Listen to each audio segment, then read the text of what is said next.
Vesна Милошевска, а за вас денеска подготвивме низа содржини со кои се надеваме дека ќе го задржиме вашето внимание.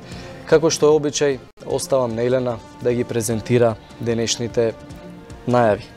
Благодарам, Антонија. Добар ден уште наш почитувани гледачи. А сега, како што е праксата, односно редот, најпрво да ве запознаеме што ќе гледате во текот на денешниот ден. Стартуваме во 14 часот со отворено студио 1, она што е веќе познато дека ќе погледнеме кои беа гости во вчерашното гостување во отворено студио 1, исто така и во централниот дневник. Потоа следува 14 часот и 30 минути, следуваат вестите со колегата Александар Петревски, па потоа уште еден втор блок отворено студио 1, каде што овој пат ќе разговараме со Игор Старделов, односно на темата животот и делото на браќата Манаки, првите сниматели на Балканот. По завршувањето на овој втор блок студио, односно исто така тука и колегата Дејан Андуновиќ со кој што ќе ги анализираме најновите случувања во светот, а потоа следуваат повторно вестите во 16 часот со колегата Александар Петревски, па кулинарското шоу, каде што ќе можете со Маја Готви да научите и да погледнете исто така некој нов рецепт. По завршувањето на ова кулинарско шоу се враќаме повторно во отворено студио 1 во 15, се извинувам, во отворено студио 1, да, во 17 часот, каква е состојбата на радиото како медиум во Македонија, а ќе разговараме со Ана Трифуновски и Марга Столевска. Потоа следува блокот забавни емисии, односно возење со Вучич, тука се нашите ексклузивци Стефан и Нина, а потоа и студио мода со Сергеј Варошлија. По завршувањето на овој блок забавни емисии следува повторно отворено студио 1. Тема ќе биде односно словенечките искуства за правната држава и борбата против корупцијата. Чумовски ќе разговара со словенечкиот амбасадор во Македонија, тоа е Милан Јазбец. Следува потоа дневникот во 20 часот, а по завршувањето на дневникот авторската емисија со веќе добро познатата Гордана Дувњак, Правда и неправда. Овој пат темата е колку е тежок патот до правдата, изгубената доверба во институциите, а ќе разговара со Лидија Лазова, случај Калдерма и Джелайл Шаипи, тужител во судскиот спор. Потоа се враќаме повторно во отворено студио 1 во 22 часот со колегата Чумовски, односно тој ќе разговара со Никола Бабовски, директор, како до поефикасни субвенции во аграрот. И тоа овој денешен блок го завршуваме повторно со вестите во 22 часот и 35 минути. За сега накратко, тоа е прегледот на денот, а ние продолжуваме понатаму. Да, како што е редот во овој дел, односно во овој прв блок од отворено студио 1, се навраќаме на најбитните поенти кои што беа во текот на вчерашното отворено студио 1. Би започнале со министерот без ресор во владата на Република Северна Македонија задолжен за диаспората Едмонд Адеми. Тој во вчерашното гостување во отворено студио 1 со колегата Сашо Ордановски разговара за стратегијата за работа на диаспората 2019-2023, а секако разговара и на повеќе други теми. Предлагам да видиме делот ова гостување. Колку е исполитизирана диаспората наша? Исполитизирана... Бидејќи до сега сме навикнале, барем изминатите 10 години предходната влада, навистина направи голем напор да активира една партиска платформа и во диаспората. Знаете кои ќе дојда изборите, тоа беше, се праќа амбасадори да собираат гласачи, да прават списоци и така натаму и така натаму. Има ли ефект тоа денеска? Има некаква политизација која... Значи, сега нема и тоа го значи тоа е факт дека во минатото еден дел од диаспората, не велам за цела, беше искористена и злоупотребена за партиско-политички цели, пред се за избори. И тоа го гледавте обично кога ќе доаѓаат изборите, колку се пријавуваа. Можеби голем дел од нив и не ни знаеа дека биле пријавени, затоа што нели тоа го правеа некои други место нив. Сега мислам дека се околу 1000 луѓе пријавени. Околу 1000, така да со тоа, да, за председателски 1000, што на некој начин и на пресконференцијата која промовиравме ме прашаа многу мале бројот. Факт е дека ние, ниту јас, ниту ова влада има намера, реков дека да ги тера нашите амбасадори да ги влече за уши, каде и да се, за да ги регистрираат и да ги попишуваат тие луѓе. Правото на глас како државјани на Република Северна Македонија им е дадено. Дали тоа ќе го искористат или не, тоа е апсолутно нивно право и по тоа докажуваме дека нема никаква политизација во тој дел и сакаме навистина да издржа она што стварно на почеток и ќе го повторам повторно, конечно диаспората да се идентификува со државата затоа што тоа е она што е важно и битно во приказната. Поделена ли ни е диаспората? Кога одите меѓу етнички македонци и етнички албанци, има ли македонски и албанска диаспора? Како ви се чини тоа? Да, знам дека често патувате, затоа ве прашувам во контекст. Значи, знам дека во минатото поделбите етнички во државата, во диаспората рефлектираа уште повеќе. Дополнително со оние партиски подбуцнувања дополнителни, тоа дополнително ја комплицира работата.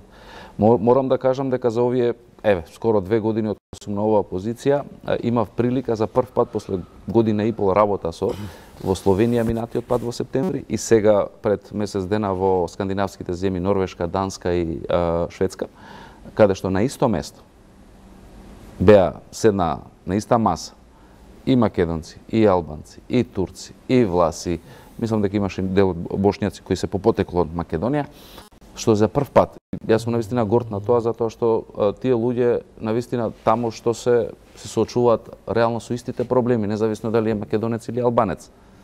И токму оваа стратегија има за цел, без разлика не ги дели на вакви или онакви, туку има за цел да ги решава проблемите, односно да понуди решенија за прашања кои се битни за сите. И македонецот и албанецот имаат проблем дека пасошот им трае 4 месеци им или не знам, било која друга или немаат доволно недостаток на наставници по македонски јазик или по албански јазик за да децата оние што се родени тамо за да си го задржат линкот со мајчиниот јазик и со државата од која културата, традицијата, така да оваа стратегија токму е во тој правец. Така реално така помагате во заштита и промоција на идентитетот и културата. Има ли оваа држава некаков регистар на нашата диаспора? Ние често пати разговараме, сега веќе имаме веројатно и 4-та генерација иселеници. Тоа се главно луѓе кои што се веќе потполно интегрирани во тие општества, но некои од нив сакаат да ги одржуваат врските со татковината на нивните родители, претпоставувам, можеби и дедовци и баби и така натаму. Имаме ли ние некаков регистар во кој што барем од прилика знаеме кои луѓе каде ни се бидејќи често пати знаеме да се изненадиме кога во некоја врвна институција во светот ќе видиме и некој македонец со македонско потекло дека работи. Водиме ли таков некаков? До сега не се водило тако. Согласно стратегијата и акцијскиот план, тој е планиран како регистар и кој ќе биде во рамките на истражувачки центар за диаспора, кој сакаме да го формираме во рамките на еден од државните универзитети, во зависност со кого ќе се договориме.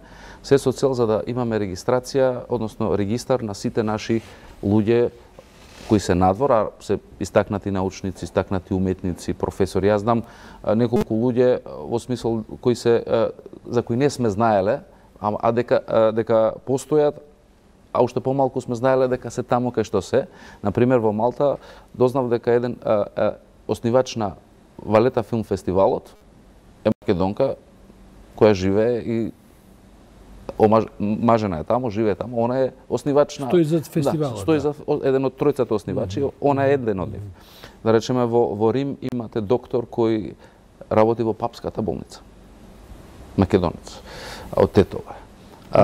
Имате во Светска банка, имате во Обединетите нации, имате луѓе наши кои експерти на различни нива.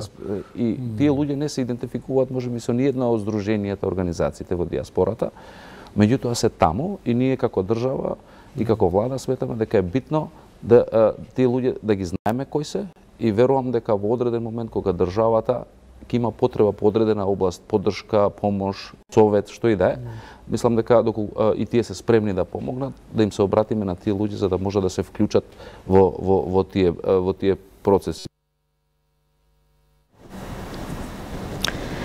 И веќе исто така гостин во вчерашниот дневник беше вице-премиерот за економски прашања Кочо Ангјушев. Тема на разговор беше субвенциите за фотоволтаици за производство на електрична енергија. Досега во Македонија се инсталирани 16,4 мегавати во волтаици. Исто така Ангјушев истакна и дека всушност земјата нема големи ресурси за енергија, но имаме обновливи извори на енергија. Во продолжение да погледнеме дел од неговото гостување. Во Македонија, односно во Република Северна Македонија, до сега се инсталирани не повеќе од 16,4 мегавати во фотоволтаици. Ние имавме еден модел кој што едноставно не даваше резултат. Лимит на тоа, а од друга страна Македонија нема големи ресурси за енергија, за производство на електрична енергија, јагленот е при крај, други извори немаме, значи ќе треба да бидеме долгорочно увозно зависни. Значи ние она што го имаме се обновливите извори на енергија, иако тие не се решение за целосните потреби, меѓутоа колку можеме повеќе да произведеме би било толку подобро. Размислувавме и долги години јас имам пракса во оваа работа и пред да бидам во владата, размислувавме кој модел е најдобар, значи за да тоа се направи најбрзо, а да при тоа најевтино кошта. И моделот што го предвидовме, мислиме дека е таков и ќе озбориме и со бројки, да не мислиме, него сме убедени дека е таков и е пошироко поддржан, а тоа е модел во кој што викаме сите инвеститори ќе ја продаваат својата електрична енергија на слободниот пазар и при тоа значи државата ќе се потруди да има офтейкер, да има купувач, а тој купувач исто така ќе биде на транспарентен тендер избран.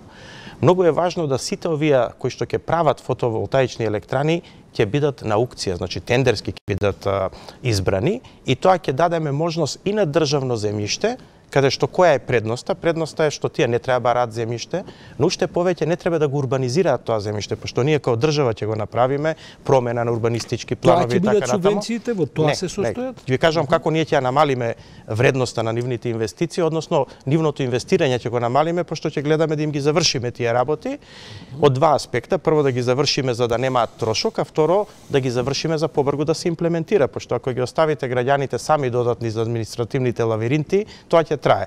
И да не должа многу, значи пренамена на земјиштето и после тоа ќе преговараме, веќе е тоа договорено со дистрибуторот на мрежата, значи со операторот на дистрибутивната мрежа да приклучокот на мрежа биде еден за сите. И такви две локации одредивме. Македонски Брод, Свети Николе, Македонски Брод и тоа се на државно земјиште. Но има граѓани кои што веќе се спремале за оваа работа, кои што веќе практично имаат до некаде се стигнати со документација. Не сакавме нив да ги дискриминираме и затоа овозможуваме и да тие направат на своите локации и да при тоа добијат премиум. Што е премиумот? Само еден секунд, значи не сте ограничени на два проекти за почетоков. Колку што ќе има добри проекти, толку мислите да поддржите. Така е. Значи два проекти се у смисол на државно земјиште, на две локации тоа е еден проект, а вториот проект е на цела територија на Република Северна Македонија, кој каде сака. Имате интерес веќе се покажува. Има огромен интерес. Има огромен интерес и тоа ќе покаже тендерската постапка. Што ќе биде критериум на тендерот? Покрај основните услови што треба инвеститорот да ги задоволи,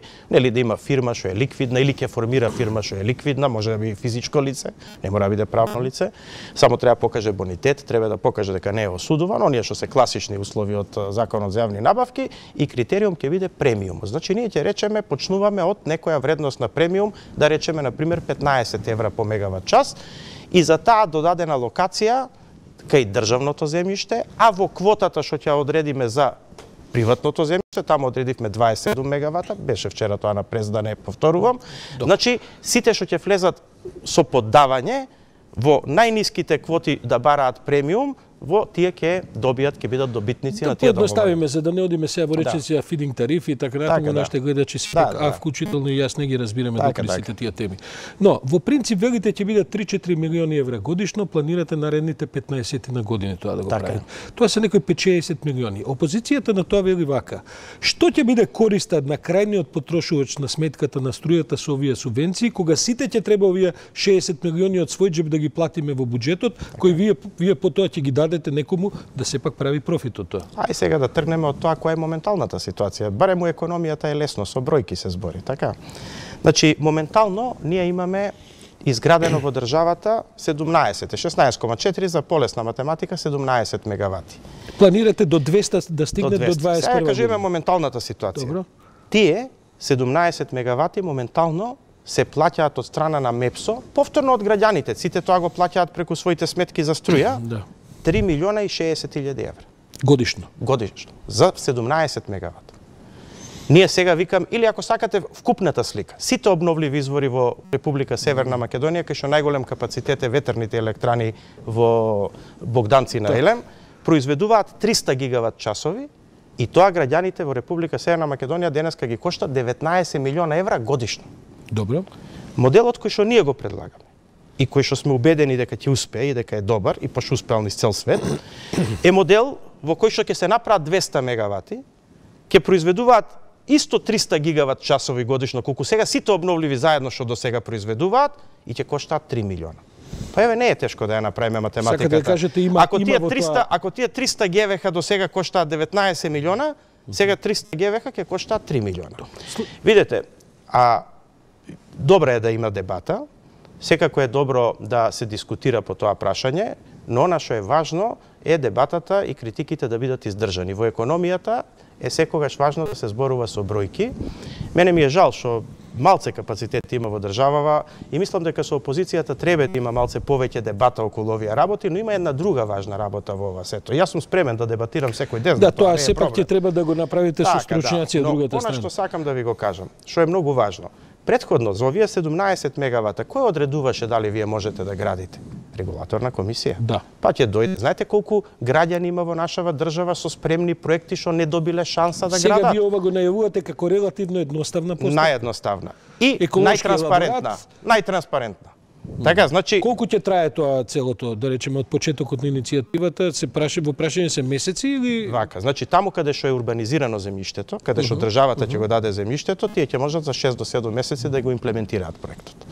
А таму каде што тие на свое земјиште ќе градат, тука може ќе трае подолго заради тоа што тие ќе треба да ги завршат за себе тие постапки и тука мислам дека за година до година и пол ќе ги направат. Ние сега ги пуштаме првите 62 мегавата. Али јас кога викам импактот ќе биде 3 милиона евра, тоа е за 200 мегавата кога ќе се направат. И тоа е годишно. Да. На темата обновливи извори на енергија и користење на сончевата енергија за создавање на електрична енергија, во текот на вчерашното отворено студио колегата Сашо Ордановски разговараше со Александар Дединец, инаку научен соработник на Македонската академија на науките и уметностите. Тој исто така учествувал и во создавање на новиот закон за енергетика, вели дека интензивно работи на сите подзаконски акти, а Дединец исто така со Ордановски разговараше и за субвенционирање на фотоволтаичните централи. Да го видиме и овој разговор. Како ја планира државата целата стратегија во оваа област? Од една страна гледаме дека повторно се говори за градење на огромни хидроцентрали, повторно се загреваат приказките за, кажете ги, за Чебрен и Галиште и така натаму, еден, би рекол, фараонски проект по сите показатели, кој досега и не успеа да се изгради, бидејќи веројатно имаше технички проблем со самата проекција на браните. А од друга страна гледаме дека со ова се инвестира во обновливи извори. Со други зборови, Македонија има потреба и за двете работи или како? Да, има потреба за двете работи, затоа што, видите, самото производство од овој тип на обновливи извори, како што се соларните, како што се ветерните, нивното производство е доста непредвидливо.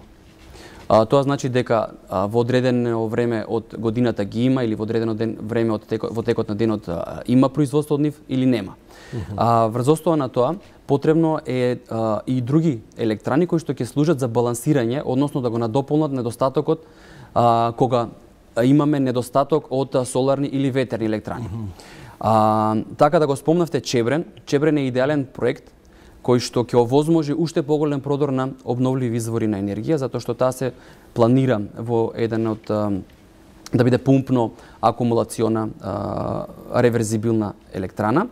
Тоа значи дека кога ќе имаме поголемо производство од ветерни или од соларни електрани кои што на пазарот цената при тоа е ниска, тогаш ќе се пумпа водата од долното мало езеро во горната брана. Додека кога цената ќе биде висока или потребно е да имаме балансирање на системот, немаме производство од ветер или од сонце, тогаш се пушта да работи Чебрен и да го надополни недостатокот од електрична енергија. Добро, она што ги интересира веројатно нашите гледачи е како се тоа ќе се одрази на цената на крајниот потрошувач. Да речеме дека овој проект бидејќи се планира во наредните 10-15 години да се направи оваа субвенција, помошта и поттикнувањето на целиот тој пазар, како тоа ќе влијае, ќе има ли реално намалување на цената на електричната енергија? Овој принцип на кој што го избра владата нема да влијае на цената на крајните потрошувачи, односно нема да се зголеми цената на електрична енергија на крајните потрошувачи. Што е смислата? Смислата да се балансира електричниот енергетскиот систем? Не. Значи, јас мислам, еве вака сега, ако се преточеа субвенциите, односно она што треба да се одвои од буџетот, требаше да биде на сметка на граѓаните, тогаш ќе имавме зголемување на цената на сите граѓани. Тоа значи и на граѓаните кои што можат да си го дозволат тоа, односно кои што имаат средства, и на граѓаните кои што спаѓаат во некоја ранлива категорија на потрошувачи. За да се избегне тоа, односно да не се зголемува бројот на ранливи потрошувачи, најдобро е средствата да се издвојат од буџетот. Не разбирам. Меѓутоа, гледате, ја гледам математикава, тоа се 10-15 години по 3-4 милиони евра годишно. Значи, за 15 на години разговараме негдека за 50-70 милиони евра кои што државата треба да ги даде. Има ли математика во целиот овој проект? Дали тие 70 милиони, 60 милиони се, како да кажам, нема да бидат поскапа една инвестиција субвенциона отколку ќе добиеме некаква енергетска заштита или заправо производство од обновливи извори енергија? Не, видите, ова е многу паметно смислено од европските па и од поголемите држави, затоа што на овој начин владата не инвестира многу, односно не инвестира многу, а добива за возврат добива. Јас не ги знам математиките, тоа велите не е многу 5-60 милиони евра која? Па не, еве сега баш пред некој ден ги гледав последните податоци од регулаторна комисија за енергетика. Сега производството на електрична енергија од обновливи извори е некаде околу за 2017 зборувам 330 гигават часот, чисто вака за споредба, се одвојува 35,7 милиони евра. За да можеме да го споредиме со сегашниот начин, значи тоа значи дека ако овие 330 гигават часа ги продадеме на пазар по цена која што била на пазар од 50 евра по мегават час, значи некаде околу 16 милиони евра би добили од пазарот, а онаа разлика измеѓу 35 и 16, остатокот е на товар на граѓаните, тоа се околу 19 милиони евра. 19 милиони евра трошиме за 330 гигават часа електрична енергија производство од обновливи извори. Со новиот начин ќе имаме 200 мегавати кои што работат некаде околу 1500 часа годишно, тоа се околу 300, исто така 300 гигават часа производство. Ако земеме дека повластената, односно премијата ќе биде 10 евра за мегават час, тоа се 3 милиони евра. Значи за истото производство кое што моментално го имаме, сега се одвојуваат 19 милиони евра, во иднина ќе се одвојуваат приближно истото производство, значи ќе се одвојуваат 3 или во полош случај, ево нека биде и 15, тоа се 4,5 милиони евра. Математика има, а бидејќи проекцијата дека до 21 година би стигнале до 200 мегавати. Реална ли е таа проекција? Или амбициозна проекција на владата? Па видете како се почна проектот, на почетокот може би изгледаше и нереална, меѓутоа како се влезе вака во проектот, искрено офанзивно со овие 35 на државно земјиште и 27 на приватно земјиште, ако се успее и целата оваа процедура, тендерска постапка и така натаму да се заврши, реални се. Да, тоа беше Александар Дединец кој гостуваше во Отворено студио 1 кај колегата Саша Ордановски. Секако целиот разговор може да го погледнете на 1tv.mk, а тука се ближи крајот на овој блок од Отворено студио 1. Елена, време е да се одјавиме. Така следуваат вестите со колегата Александар Петревски, а потоа во 15 часот и 20 минути ќе се дружиме ние повторно со мене и со колегата Антонио Крстевски. Останете на програмата на 1tv.